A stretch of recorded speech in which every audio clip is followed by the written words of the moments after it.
নমস্কার বন্ধুরা, আমি পিয়ালি আর তোমরা দেখছো পিয়ালি পাত্র কুকিং। বাড়িতে খুব সহজে কিছু উপকরণ দিয়ে বানিয়ে ফেলবো চিলি পনির। একঘেয়েমি খাবার খেতে যখন আর ভালো লাগে না, তখন এই রেসিপিটা অবশ্যই বাড়িতে ট্রাই করতে পারেন। চলো শুরু করা যাক এই চিলি পনির বা পনির চিলি রেসিপি। প্রথমেই বলে রাখি, যারা আমার চ্যানেলে নতুন আছো তারা অবশ্যই সাবস্ক্রাইব করে পাশে থাকা বেল আইকনটি টিপে দেবে, যাতে আমার ভিডিও ছাড়ার সাথে সাথে তোমাদের কাছে পৌঁছে যায়। আর দেখো, পনিরগুলোকে এইভাবে ছোটো ছোটো টুকরো করে কেটে দিতে হবে। আর সাইজটা যে যার মতো রাখলেই চলবে, কেননা আমি এই রকম সাইজটাই বেশি পছন্দ করি, সেই জন্য আমি এই রকমভাবে কেটে নিয়েছি। দেখো, কড়াতে তেল দিয়ে দিয়েছি, আর তেলটা একটু গরম হওয়ার পরেই আমি কিন্তু পনিরগুলোকে সব কটা পনির আমি দিয়ে দেবো। দিয়ে ভালো করে হালকা আঁচে হালকাভাবে একটু নাড়াচাড়া করব, কেননা পনির বেশি নাড়াচাড়া করলে একটু ভেঙে যাওয়ার সম্ভাবনাটা থাকে, সেই জন্য হালকাভাবে একটু নাড়াচাড়া করে নেব। তারপর দেখো, এর মধ্যেই একটু নুন আর দেব একটু হলুদ। নুন আর হলুদ একটুখানি দিয়ে খুব সামান্যভাবেই দিতে হবে, কেননা না হলে পনিরগুলো বেশি হয়ে যাবে, কড়া হয়ে যাবে বা বেশি নোনতা হয়ে যাবে।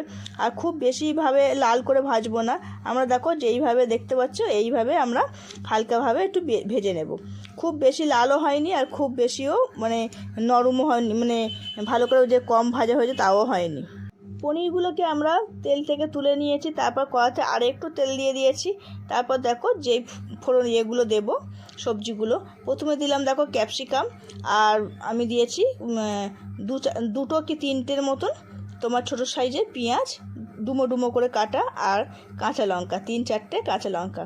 যেহেতু চিলি পনির করছে সেই জন্য কাঁচা লঙ্কার এই ক্যাপসিকাম সবই ডুমো ডুমো করে কাটা, সেইগুলোকে বেশ একটু হালকাভাবে ভালো করে একটু ভেজে ভেজে নেব। আর দেখবে ভাজার সাথে সাথে কিন্তু পেঁয়াজের খোসাগুলো অটোমেটিক ছাড়তে থাকবে। আর দেখো, আমি এখানে রসুন একটু কুচিয়ে নিয়েছি। কুচিয়ে দিলে এতে কিন্তু কুচিয়ে দিলে বেশি ভালো লাগে, সেই জন্য আমি একটুখানি তেলটাকে ফাঁকা করে সবজিগুলোকে সরিয়ে আর আমি ওইগুলো রসুনটাকে ভেজে নিলাম। তারপরে একটু আদাটাকেও কুচিয়ে নিয়েছি, আদাটাকে কুচিয়ে আমি তার সঙ্গে ভালো করে একটু ভেজে নেব, যাতে পেঁয়াজ আদা রসুনের বেশ ভালো একটা কম্বিনেশনটা চলে। আর দেখো, ওইদিকে একটু ভাজা হচ্ছে, ততক্ষণে আমি একটা সসটা বানিয়ে নিচ্ছি।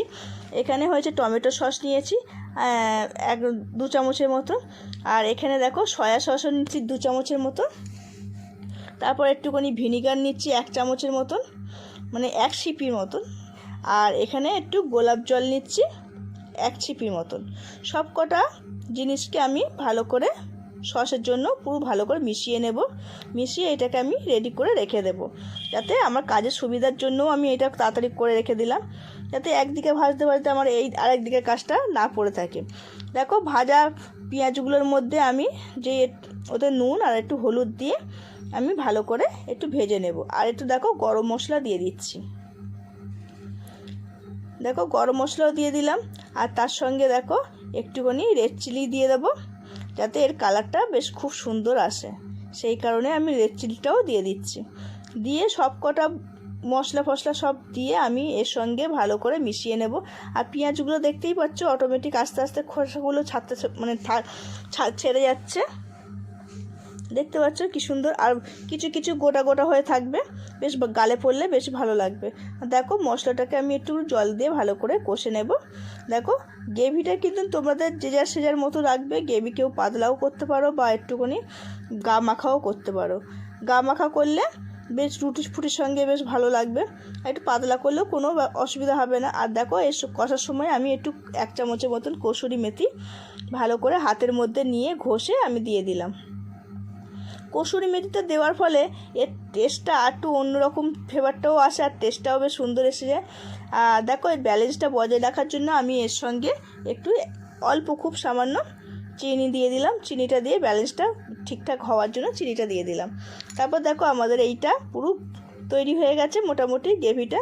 আর যে সসটা বানিয়ে রেখেছিলাম ঝটপট, যে সসটা ঝটপট, সেই সসটা আমি এর মধ্যে দিয়ে ভালো করে নেড়ে ছেড়ে নিচ্ছি। দেখো, ওর সঙ্গে মেশাতে কালারটা কতটা সুন্দর হয়ে গেছে আর চেঞ্জও হয়ে গেছে। তারপরেই দেখো, আমি যে ওই বাটির মধ্যেই আমি 2 চামচের মতন কর্নফ্লাওয়ার নিয়ে নেব। কর্নফ্লাওয়ারটাকে দিয়ে আমি জল দিয়ে এটাকে ফেটে রেখে দেব। আর কর্নফ্লাওয়ারটা দেখো একটু ভালো করে গুলে নিতে হবে যাতে ডেলা ভাব হয়ে না থাকে। আর কর্নফ্লাওয়ারটা দেওয়ার সময়ও একটুখানি ভালো করে এরকমভাবে নেড়ে ছেড়েই দিতে হবে যাতে কর্নফ্লাওয়ারটা তলায় না বসে যায়, সেই জন্য। আর দেখো এইদিকে দেখো কর্নফ্লাওয়ারটাও আমার গলা হয়ে গেছে, পুরো এরকম পাতলাভাবে গুলতে হবে। আর এইদিকে আমাদের গ্রেভিটাও রেডি হয়ে গেছে। আর সেই সঙ্গে আমি পনিরগুলো, ভাজা পনিরগুলো সবকটা দিয়ে দিলাম, দিয়ে ভালো করে এর সঙ্গে নেড়ে ছেড়ে নেব যাতে পনিরের বেশ এটা গ্রেভির রসটা বেশ ভালো করে ঢোকে, সেই জন্য একটু ভালো করে দিয়ে ঘেঁটে আমরা একটু ফুটতে দেব। তারপরে দেখো এটা যেই একটু ফুটে মতন আসবে তখনই আমরা এর ওপরে ওই গ্রেভিটা, ওই যে কর্নফ্লাওয়ার যে গোলাটা করে রেখে দিয়েছিলাম সেই কর্নফ্লাওয়ারের গোলাটা দিয়ে দিতে হবে। আর আঁচটা কিন্তু তখন একটু কমিয়ে রাখতে হবে, কেননা কর্নফ্লাওয়ারটা দেওয়ার সাথে সাথেই কিন্তু এটা গাঢ়ত্বটা চলে আসবে, অনেকটা ঘন হয়ে যাবে।